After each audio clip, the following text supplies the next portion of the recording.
Hi friends, 10th level preliminary എക്സാമുകൾക്കായിട്ട് SCERT social സയൻസിൻ്റെ ആവശ്യമുള്ള ചാപ്റ്ററുകൾ മാത്രം ഉൾപ്പെടുത്തിയ ഓഡിയോ ക്ലാസ്സിൻ്റെ ഒരു സെക്ഷൻ ഇന്ന് മുതൽ സ്റ്റാർട്ട് ചെയ്യുകയാണ്.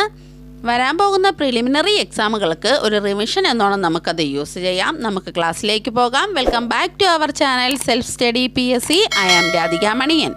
ഇന്ന് നമ്മൾ പഠിക്കാൻ പോകുന്നത് SCERT 10th സ്റ്റാൻഡേർഡിലെ സോഷ്യൽ സയൻസ് ജിയോഗ്രഫി പാർട്ട് 2-ലെ ചാപ്റ്റർ 7 വൈവിധ്യങ്ങളുടെ ഇന്ത്യയാണ്. ചാപ്റ്ററിൽ ആദ്യം തന്നെ പറയുന്നത് ഒരു പുസ്തകത്തെ പറ്റിയാണ്. ദേവഭൂമിയിലൂടെ എന്ന പുസ്തകം രചിച്ചത് MK രാമചന്ദ്രൻ. ദേവഭൂമിയിലൂടെ എന്ന പുസ്തകം രചിച്ചത് MK രാമചന്ദ്രൻ. അടുത്തതായിട്ട് ഇന്ത്യയുടെ സ്ഥാനത്തെ പറ്റിയാണ് പറയുന്നത്. അക്ഷാംശ രേഖാംശീയ സ്ഥാനങ്ങളെ പറ്റി പറയുന്നുണ്ട്. അക്ഷാംശ സ്ഥാനം 8 ഡിഗ്രി 4 വടക്ക് മുതൽ 37 ഡിഗ്രി 6 വടക്ക് വരെ. അക്ഷാംശ സ്ഥാനം 8 ഡിഗ്രി 4 വടക്ക് മുതൽ 37 ഡിഗ്രി 6 വടക്ക് വരെ. രേഖാംശ സ്ഥാനം 68 ഡിഗ്രി 7 കിഴക്ക് മുതൽ 97 ഡിഗ്രി 25 കിഴക്ക് വരെ. രേഖാംശ സ്ഥാനം 68 ഡിഗ്രി 7 കിഴക്ക് മുതൽ 97 ഡിഗ്രി 25 കിഴക്ക് വരെ. 3 വശങ്ങളും സമുദ്രത്താൽ ചുറ്റപ്പെട്ട ഭൂവിഭാഗം ഉപദ്വീപ്. ഇന്ത്യൻ ഉപഭൂഖണ്ഡത്തിൻ്റെ സമുദ്രത്താൽ ചുറ്റപ്പെട്ട് കാണപ്പെടുന്ന തെക്ക് ഭാഗമാണ് ഇന്ത്യൻ ഉപദ്വീപ്. ലോകത്തിൻ്റെ മേൽക്കൂര എന്നറിയപ്പെടുന്നത് പാമീർ പീഠഭൂമി. ലോകത്തിൻ്റെ മേൽക്കൂര എന്നറിയപ്പെടുന്നത് പാമീർ പീഠഭൂമി പ്രീവിയസ് ആണ്. പാമീർ പർവ്വതക്കെട്ടിൽ നിന്നും വിഭിന്ന ദിശകളിലേക്ക് വിരിഞ്ഞു പോകുന്ന പർവ്വതനിരകൾ ഹിന്ദുക്കുഷ്, സുലൈമാൻ, ടിയാൻഷാൻ, കുൻലുൻ, കാരക്കോറം. കാരക്കോറം പർവ്വതനിരയുടെ തുടർച്ചയായ പർവ്വതനിര ടിബറ്റിലെ കൈലാസ പർവ്വതനിരകൾ. ഇന്ത്യൻ ഭൂപ്രകൃതിയെ 5ആയി തരംതിരിക്കാം. ഉത്തരപർവ്വത മേഖല, ഉത്തര മഹാസമതലം, ഉപദ്വീപീയ പീഠഭൂമി, തീരസമതലങ്ങൾ, ദ്വീപുകൾ. അതിൽ ഉത്തരപർവ്വത മേഖലയെക്കുറിച്ച് നമുക്ക് നോക്കാം. കാശ്മീരിന് വടക്ക് പടിഞ്ഞാറ് മുതൽ ഇന്ത്യയുടെ കിഴക്കൻ അതിർത്തി വരെ ഒരു വൻ മതിൽ പോലെ നിലകൊള്ളുന്ന പർവ്വതനിരയാണ് ഉത്തരപർവ്വത മേഖല. കാശ്മീരിന് വടക്ക് പടിഞ്ഞാറ് മുതൽ ഇന്ത്യയുടെ കിഴക്കൻ അതിർത്തി വരെ ഒരു വൻ മതിൽ പോലെ നിലകൊള്ളുന്ന പർവ്വതനിരയാണ് ഉത്തരപർവ്വത മേഖല. ഉത്തരപർവ്വത മേഖലയിലുടനീളം പൊതുവെ കാണപ്പെടുന്ന ഫലപുഷ്ടി കൂടിയ മണ്ണാണ് പർവ്വതമണ്ണ്. അപ്പോൾ ഉത്തരപർവ്വത മേഖലയിൽ കൂടുതൽ കാണപ്പെടുന്ന മണ്ണ് ഏതാണ്? പർവ്വതമണ്ണ്. വ്യാവസായിക അടിസ്ഥാനത്തിൽ ചെമ്മരിയാടുകളെ വളർത്തുന്ന സംസ്ഥാനങ്ങളാണ് കാശ്മീർ, ഹിമാചൽ പ്രദേശ്. ഉത്തരപർവ്വത മേഖലയിലെ പ്രധാന സുഖവാസ കേന്ദ്രങ്ങൾ സിംല, ഡാർജിലിംഗ്, കുളു, മണാലി. ഉത്തരപർവ്വത മേഖലയിലെ പ്രധാന സുഖവാസ കേന്ദ്രങ്ങൾ സിംല, ഡാർജിലിംഗ്, കുളു, മണാലി. ഉത്തരപർവ്വത മേഖലയുടെ പ്രാധാന്യം നോക്കാം.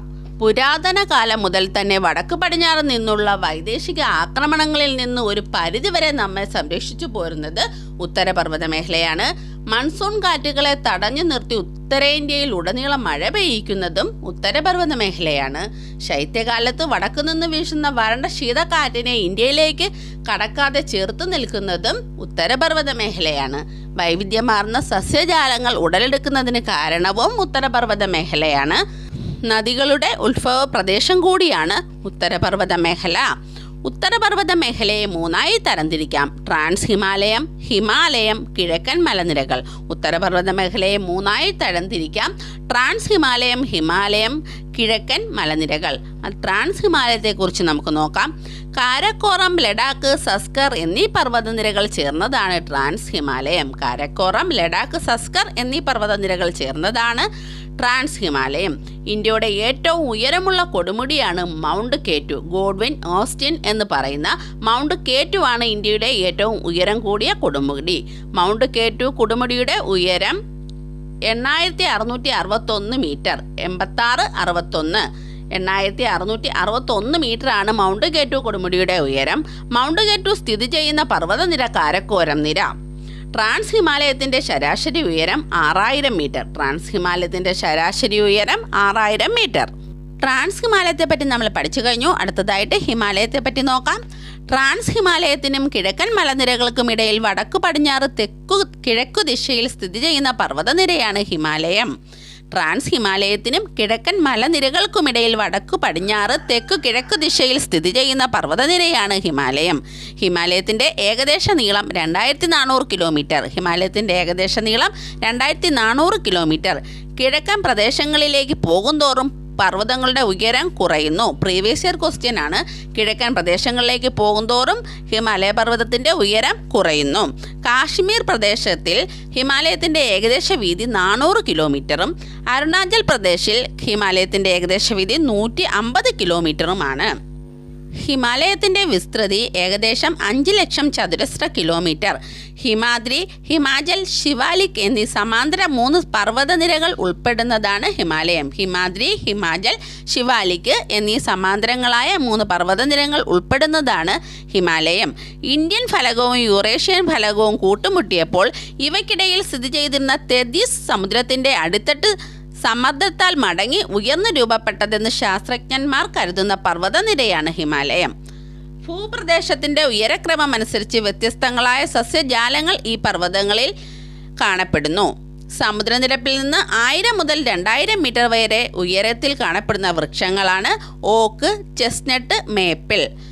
ഓക്ക്, ചെസ്റ്റ്നട്ട്, മേപ്പിൾ 1000 മുതൽ 2000 മീറ്റർ വരെ ഉയരത്തിൽ കാണപ്പെടുന്ന വൃക്ഷങ്ങൾ. 2000 മീറ്ററിന് മുകളിൽ ഉയരത്തിൽ കാണപ്പെടുന്ന വൃക്ഷങ്ങളാണ് ദേവദാരു, സ്പ്രൂസ് തുടങ്ങിയ സ്തൂപികാഗ്ര വൃക്ഷങ്ങൾ. ദേവദാരു, സ്പ്രൂസ് തുടങ്ങിയ സ്തൂപികാഗ്ര വൃക്ഷങ്ങൾ 2000 മീറ്ററിന് മുകളിൽ കാണപ്പെടുന്നു.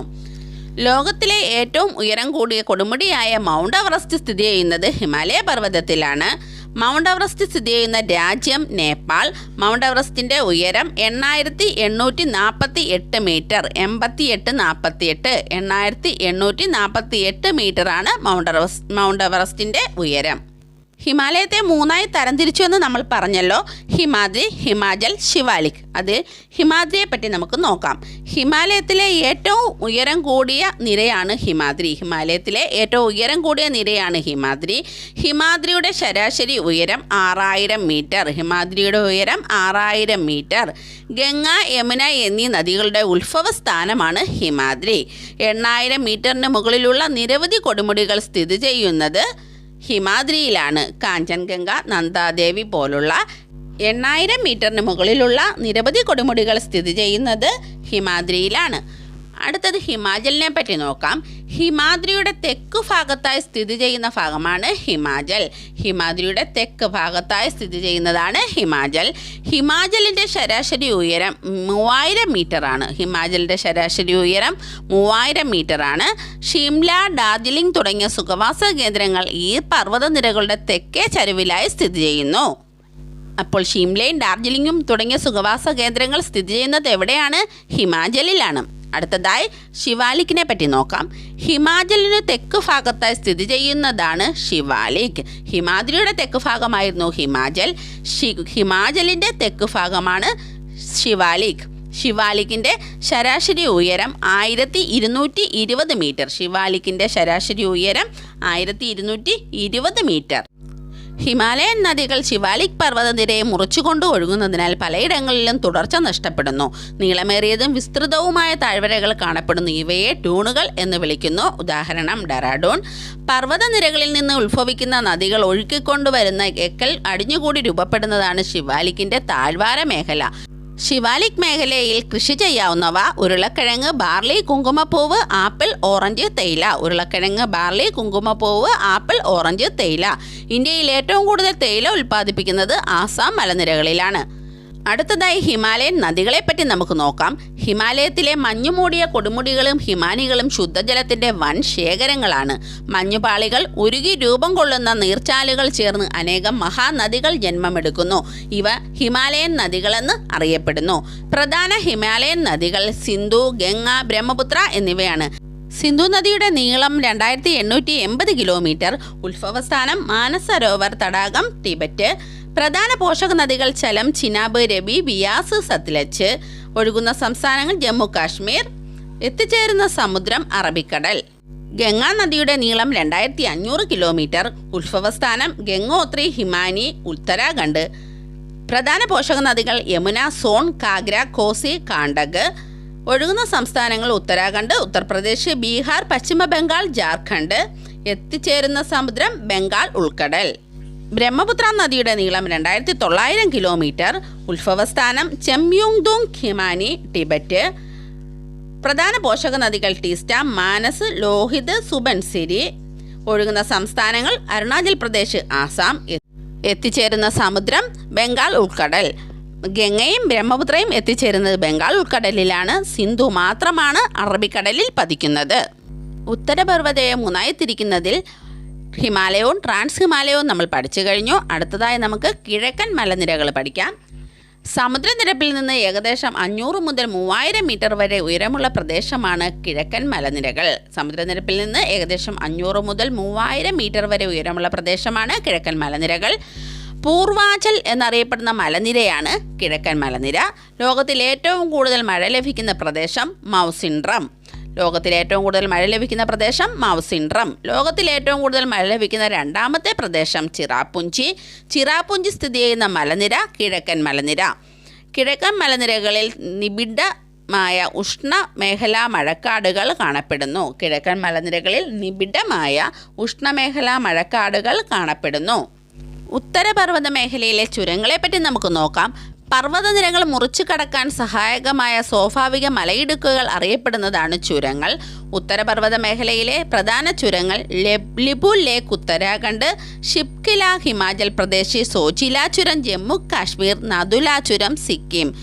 ചുരങ്ങളും അവ ബന്ധിപ്പിക്കുന്ന സ്ഥലങ്ങളെയും പറ്റി ഒരു സെപ്പറേറ്റ് വീഡിയോ ഞാൻ ചെയ്യാം. അപ്പോൾ അതിൽ എല്ലാ ചുരങ്ങളും ഉൾപ്പെടുത്താം. ഉത്തരപർവ്വത മേഖല നമ്മൾ ഫിനിഷ് ചെയ്തിരിക്കുകയാണ്. ബാക്കി ഭാഗങ്ങളുമായി നമുക്ക് അടുത്ത ക്ലാസ്സിൽ കാണാം. ചാനൽ സബ്സ്ക്രൈബ് ചെയ്യാതെ കാണുന്നവർ ഒന്ന് സബ്സ്ക്രൈബ് ചെയ്ത് സപ്പോർട്ട് ചെയ്തേക്കണേ. പുതിയൊരു ക്ലാസ്സുമായി എത്തും വരേക്കും thank you friends. Take care.